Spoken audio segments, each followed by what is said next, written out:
কখনো পাকিস্তান, কখনো বা বাংলাদেশ, কারোর সঙ্গে যেন পেরে উঠছে না ভারতীয় সেনা। সিনেমাতে হিরো হলেও বাস্তবে তারা এ বিগ জিরো। সম্প্রতি দুইজন ভারতীয় বিএসএফ বাংলাদেশের অভ্যন্তরে প্রবেশ করে বাংলাদেশি কৃষকদের ধরে নিয়ে যাওয়ার চেষ্টা করে। এই ঘটনা জানতে পেরেই বিজিবি সদস্যরা অস্ত্রসহ ধরে ফেলে দুই বিএসএফ জওয়ানকে। পরবর্তীতে বিজিবির পা ধরে ক্ষমা চায় বিএসএফ সদস্যরা।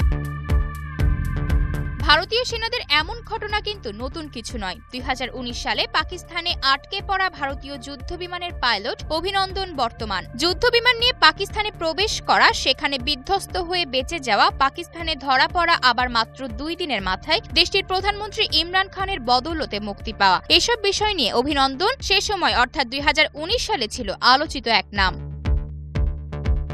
2019 সালের 27 ফেব্রুয়ারি পাকিস্তান সেনাবাহিনী দুটি ভারতীয় যুদ্ধবিমান ভূপাতিত করে। সে সময় আটক হয়েছিল ভারতীয় যুদ্ধবিমানের পাইলট অভিনন্দন বর্তমান। বলিউডের অ্যাকশনধর্মী সিনেমাতে হরহামেশাই দেখা যায় ভারতীয় সেনারা পাকিস্তানের সেনা ঘাঁটিতে হামলা চালিয়ে ধ্বংস করে দিচ্ছে সব। আবার কখনো হামলা করছে আফগানিস্তানের কথিত জঙ্গি আস্তানায়, কখনো আবার গায়ের জোর খাটিয়ে বাংলাদেশের ভেতর কাঁটাতারের বেড়া নির্মাণ করছে। বরাবরই শেষ বিজয়ের এবং আনন্দের হাসি হাসে তারা। তবে সিনেমায় জিতলেও বাস্তবে যে তা কতটা কঠিন তা ভারতের দাদাবাবুরা এখন ভালোই বুঝতে পারছে। নেটিজেনরা এসব নিয়ে রীতিমতো ট্রল করছে ভারতীয় অভিনেতা থেকে শুরু করে ভারতীয় সেনাবাহিনীকেও।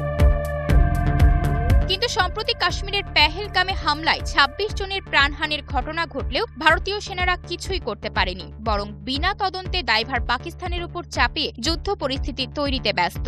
বলিউডের সিনেমায় ভারতীয় সেনারা পাকিস্তানি সেনাদের রীতিমতো নাস্তানাবুদ করে জয় ছিনিয়ে আনে, কিন্তু বাস্তবে পাকিস্তানে হামলা চালাতে যে শত্রু নয়, বরং নিজ দেশেই জনগণের বাড়ির উপর অসাবধানতাবশত হামলার ঘটনা ঘটিয়ে পুরো বাড়ি ধ্বংসস্তূপে পরিণত করে ভারতীয় সেনা। এখানেই বোঝা যাচ্ছে দাদাবাবুরা অভিনয়টাই শুধু আয়ত্ত করেছে, বাস্তবে তারা জিরো রোল প্লে করে। বাস্তবতা যে সিনেমার সেই অজয় দেবগান বা অক্ষয় কুমারের সিনেমাগুলোর মতো স্ক্রিপ্টেড হয় না ভারতীয় সেনাবাহিনী, তা যেন হাড়ে হাড়েই টের পাচ্ছে। আয়শা অর্থী, নিউজ ডেস্ক, গ্লোবাল টেলিভিশন।